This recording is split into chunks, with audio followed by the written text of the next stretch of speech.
The entire history of cheating in rugby. Rugby is supposed to be a game built on respect and tradition. Keeping to the rules and playing like gentlemen is a huge part of the game we know and love.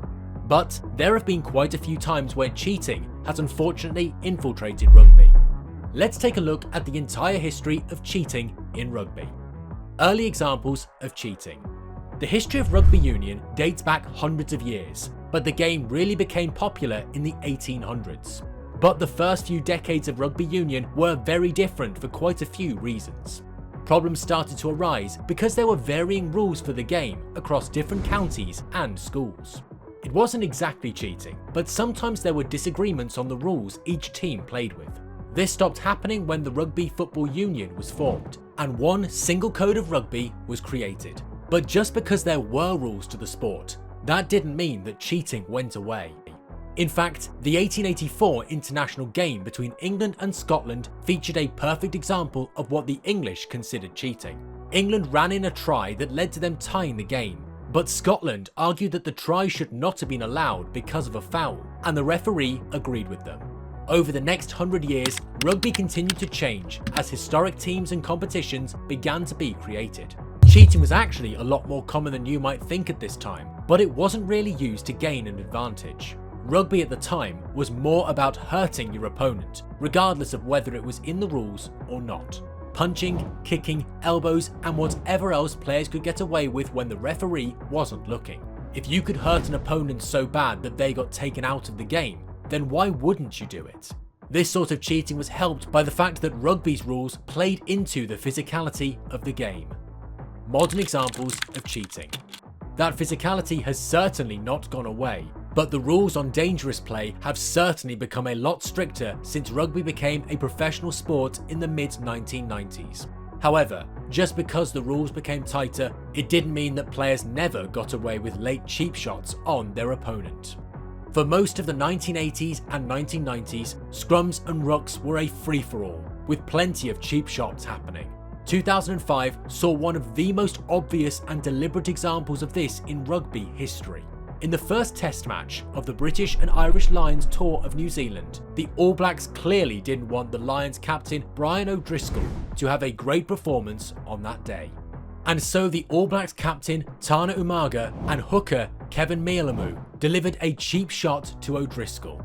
In the opening minutes of the game, the Irishman went into a ruck and ended up being speared into the ground by the New Zealand pair, causing him to suffer a horrendous shoulder injury that kept him out of the remainder of the game. Not only did the pack get away with it at the time, but the Citing Commission decided that no punishment was needed, despite a very clear late shot on the Lions captain. Some people even believe that the shot was premeditated as a way to purposefully injure O'Driscoll and keep him out of the rest of the series. 5 years later, it was the All Blacks on the end of a nasty late hit that somehow went unpunished. Wales were hosting New Zealand in 2010 and were cruising towards a very easy victory. It was clear that the Welsh players were pretty agitated by this point, as they were on the end of a complete beatdown. So, Welsh player Andy Powell decided to carry out a high shot on Richie McCaw. When the All Blacks captain picked up a loose ball, he was met by a swinging arm of Powell, who clotheslined McCaw instead of trying to tackle him. You can tell the rules of rugby have changed quite a lot since then, as the only punishment given was a penalty at the time. These sort of cheap shots still happen today, but they are far less common now for a good reason. Back in the 20th century, it was easy to throw a loose punch or kick a player because as long as the referee didn't see it, the game continued on as normal. Nowadays, you can't cheat without there being some sort of replay or highlight of the incident being played to the television match official or even to the rest of the stadium. Even in the very rare occasions where a player can get away with cheating during a game, it is usually caught by some sort of disciplinary board after the match has ended. So, in the modern era of professional rugby, cheaters have to get a little bit more creative.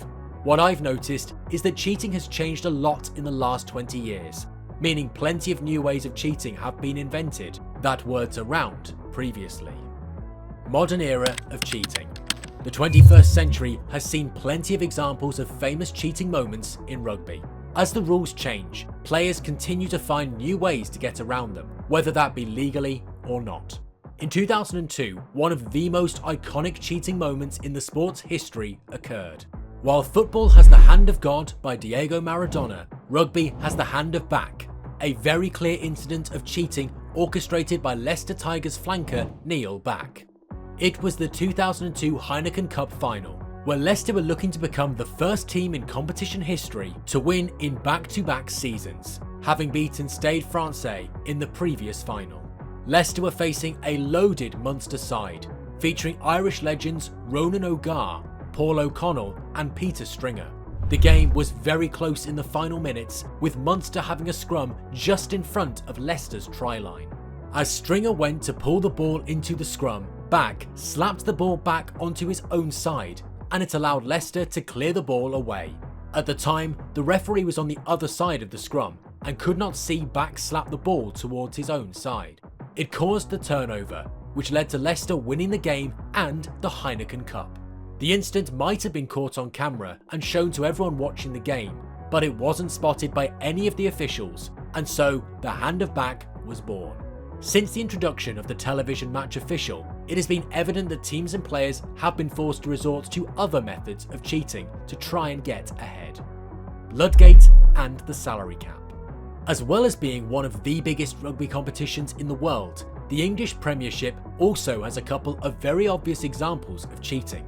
The first happened in 2009 and surrounded the blood replacement rule that allowed a previously substituted player to come back onto the pitch.